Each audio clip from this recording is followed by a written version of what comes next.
We're gonna go ahead and get started. Today, our kids are teaching adults. We're teaching adults how to use technology. And so we've been funded through the Miami Foundation so that we can do the two-generation approach to get our children to do more presentations, workshops, so that they'll feel comfortable talking in front of a large audience. These are some of the things you can connect to the internet: a wireless router, a cable, and a smartphone. And these are some of the most popular internet browsers. You have Chrome, Firefox, Safari, and Edge. So today we went over internet basics to teach people about how you can use the internet, or like what .com and .gov means, so we can show people how to use it. Does anyone know what EDU stands for?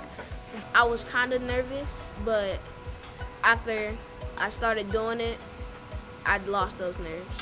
Anybody has a tablet or a phone or anything, and scan this QR code to play a quiz. So my experience for this morning's Steamtastic digital literacy event, had a great time.